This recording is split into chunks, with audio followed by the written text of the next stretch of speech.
जोबोद गोजोनदों दिनै लखिपुर हालामारि जे बैसागु रंजालि बैसागु खन्थाइ आफादा सेथि खेबनि थाखाय रंजालि बैसागु फोरबोखौ बेयाव खुंदों। बेयो लखिपुर ओनसोलाव जोङो बर'फोरनि मोनसे बेयो जायगा आरो बेयाव जोङो नायदों जे बर'नि गासिखौबो लाखिनानै बिथांमोना दङ। गाननाय जोमनाय बर'नि फोरबो आरो बेयाव बर'नि खाम जथा सिफुं गासिखौबो हमथाना लाखिना दोनदों। बर'नि दोरों बर'नि नेमखान्थि गासिखौबो बेयाव फोथांना लाखिना दोनदों। थामहिनबा बुंनो थाङोब्ला बर'नि गासिखौबो बिथांमोना लाखिना दोनदों। गावनि सिनायथि थामोन्था बे गासिखौबो बिथांमोना दोनदों आरो रैखाथिनि बेलायावबो बेयाव खौसेथिखौ जों बेयाव नुदों जे बे गासिखौबो बाथ्राखौ बे बिथिंखौ जों बेयाव नुगासिनो दङ।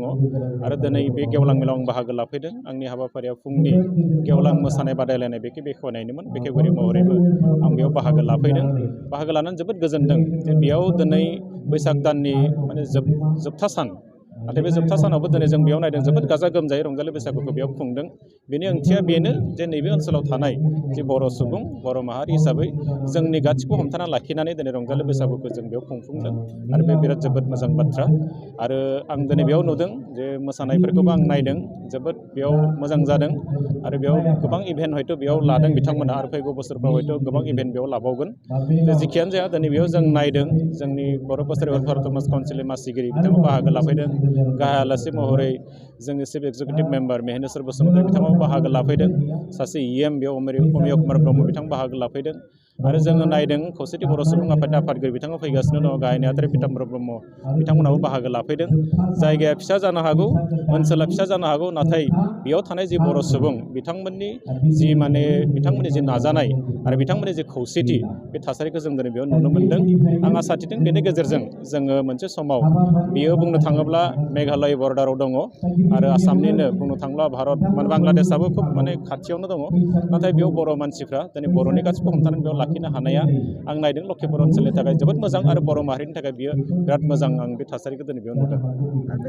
आं दिनै बेयाव नायदों आङो बेयाव सोंदोंबो जे बर' आइजोफ्रा बिसेसकरि जोङो दा हौवाफ्रा गाननाय गामसा बा बर'आ आइजोफ्रा गानबाय थानाय दख'ना फास्रा बे आर'नाइ जों लानाय बे आर'नाइफोरखौ एक्सुवेलि जोङो दामारदोंना दामाराखै। आं दहाय आखाइ थिखांनो होनायाव साथामसोल' आइजो बिथांमोना थिखांदों। दा बेनिफ्राय बेनि मिनिं अल आसामाव जोंनि बर' मानसिफ्रा बर' आइजोफ्रा जोङो बाहायो जिफोरखौ दख'नायानो जा आर'नायानो जा गामसायानो जा फास्रायानो जा सिमायानो जा। नाथाय बेखौ जोङो दिनै जोंनि जि दाग्राफोर जोंनि आइफ्रा दाला जोंनि बाजैमोना दाला मादैमोना दाला आनैमोना दाला बे दायैखौ जों दिनै फोथांफिननो थाखाय बर' कसारि वेलफेयार समाज काउन्सिलनिफ्राय जोङो नाजादों। आरो नैबे लखिपुर ओनसोलाव आङो इतिमध्ये मोनसे बाथ्राखौ फोसावदों जे बेयाव जोङो जोंनि काउन्सिलनिफ्राय मोनसे उइभिंखौ जों बेयाव गायसननो सानदों। आरो फैगौ समाव जोङो माखासे हाबाफारि लानानै बे उइभिंफोरखौ जों फोथांनांगोन।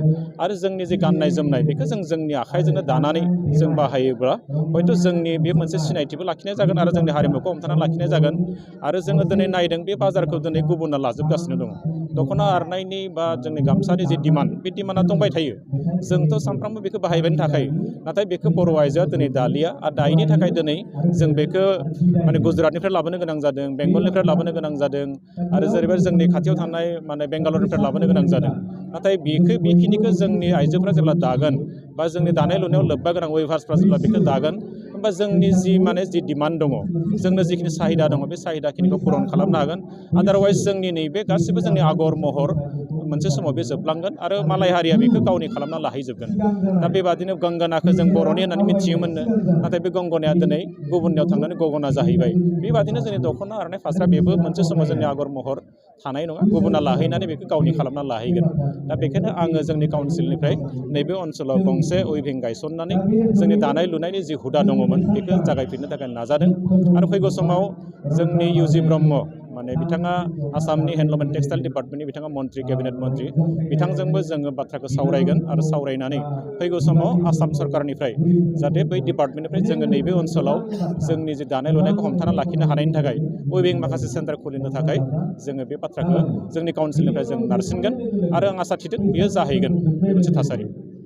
जोंनि बिटिसिनि बायजोआव बर' कसारि वेलफेयार अट'नमास काउन्सिलनि सिङाव जा 22 जिल्ला बे 22 जिल्लायाव फैयै फैयै फारि फारियै खुङै खुङै गवालपारा जिल्लानि लखिपुर नैबे बिसरखना ओनसोलाव दिनै जोबथा रंजालि बैसागो फोरबो एबा बर'नि आंगो रंजालि बैसागो फोरबो खुंनाय आरो बोसोर गोदान बरायनाय आरो लोगोसे बिदाय होनाय बे हाबाफारिखौ लानानै गवालपारा जिल्लानि सिङावनो नैबे लखिपुर गामिनि बे गेलेग्रा फोथाराव बे रंजानाय मैया साननैनि हाबाफारिखौ लानानै बेखौ जागायदों आरो दिनै जोबथा सान आरो जोङो बेखौ बुंगोन जे बर' कछारी वेलफेयार अट'नमास काउन्सिलाव थानाय जेसेबां जिल्लाफोराव दङ दासिम बर' कछारी जोङो बर' सुबुंफ्रा गावनि बर'नि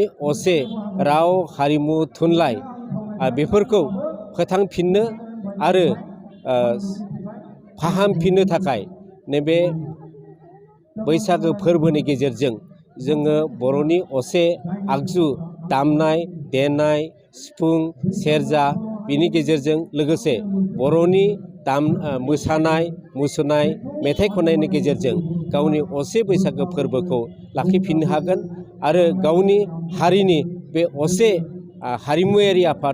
हारिमुआरि नेरसोनखौ लाखिलांगोन बेखौ जों आसा खालामदों आरो जोंहा मोनसे साननाय दङ बिटिसिनि बायजोआव थानाय जेसेबां बर' कछारीफोर दङ जोंनि जिल्लायाव जोंनि बर'फोरनि गेजेराव राव गोरों आरो राव रोङै बर' सुबुं दङ बेनि गेजेरावबो जों आसा खालामदों जे बर' कछारीफोरनि गेजेराव राव रोंनाय राव रोङैखौ नैबे बैसागो फोरबोनि गेजेरजों गावनि असे आंगो बैसागो फोरबोनि गेजेरजों मोसानाय दामनाय देनाय बेफोरखौ हारिमुआरिफोरखौ लाखिलांगोन आरो राव हारिमु थुनलाइखौ फोथांलांफिनगोन जों आसा आरो जों सानदों बर' कछारी वेलफेयार अट'नमास काउन्सिल जानानै जाहाथे जोङो जिल्ला मोनसे हारिमुआरि बेखौ ट्रेनिं होनो थाखाय बेखौ आयदा हाबाफारि लानो थाखाय जोङो मोनसे ट्रेनिं सेन्टार खालामनो जोङो मोनसे साननाय हनाय दं काउन्सिलनिफ्राय जों नाजागोन मोनफ्रोमबो जिल्लायाव जाहाथे मोनसे ट्रेनिं सेन्टार जायो हारिमुआरि कालचार सेन्टार बेखौ जोङो नाजागोन आरो बे कालचार सेन्टारनि गेजेरजों